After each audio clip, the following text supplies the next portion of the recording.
السلام علیکم ورحمۃ اللہ وبرکاتہ۔ آج میں شہد کے بارے میں آپ لوگوں کو بتاؤں گا۔ تو شہد کے اتنے زیادہ فائدے ہیں کہ ہم اس کے اوپر جتنا بھی بیان کر لیں، جتنا بھی بتا دیں وہ کم ہے۔ اگر فرض کریں آپ لوگوں کے مسوڑے کمزور ہیں، دانتوں سے خون نکلتا ہے، تو شہد کو آپ دانتوں کے اوپر انگلی پہ لگا کے مل سکتے ہیں۔ اس سے آپ کے دانت مضبوط ہوں گے اور مسوڑے جو ہیں وہ دانت ہلنا بند ہو جائیں گے اور دانت چمک جائیں گے۔ اگر کسی کو کھانسی ہے، دم ہے، تو صبح نہار منہ نیم گرم پانی کا ایک کپ لے، اس میں چھوٹی چمچ شہد کی ملائے اور اس کو پلا دے، ٹھیک ہے؟ تو یہ یقین رکھ کے پیا کہ اس میں شہد میں شفا ہے۔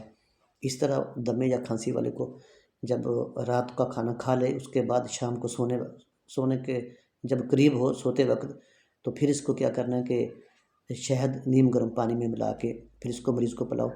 چند دنوں کے بعد انشاءاللہ اس کا جو اریٹیشن ہے، خراش ہے گلے میں، وہ بند ہو جائے گی اور وہ بالکل ٹھیک ہو جائے گا انشاءاللہ۔ اللہ حافظ۔